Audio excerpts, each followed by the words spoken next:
Hey, Dustin Hawkinsmith and Greg Pickle here from PennLive. We're doing a quick primer on Big Ten Media Days in Chicago. It's July 25th and 26th. One part here is just what the event is like, and I think why the average fan should care about what's going on out there.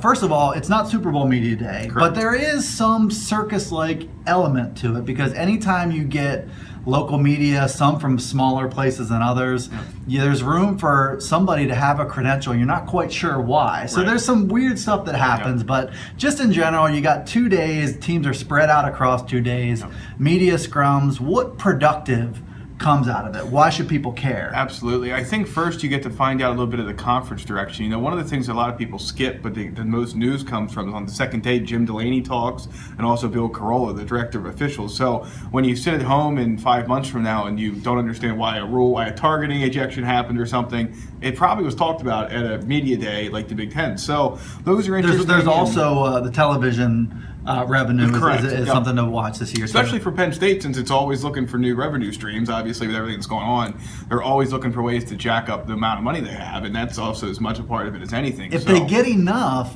blue-white parking will not be $40 in 2017. It'll be 10. It'll be 10, yeah.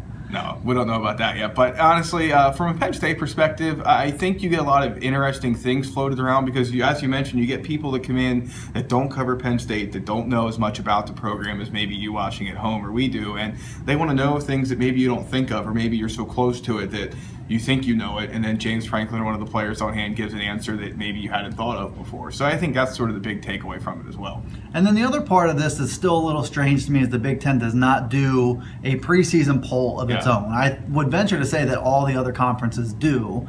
I'm curious why that is.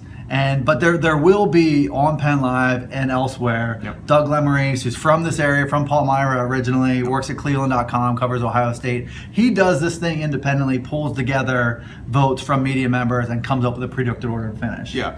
So it's interesting, because you're right. The ACC, the SEC, two conferences rather. The Pac-12 is a third that's already had its media day sessions. They do that. So I'm not sure why the Big Ten doesn't, but Doug is out there getting the answers for us. So we'll have those next week. There you go.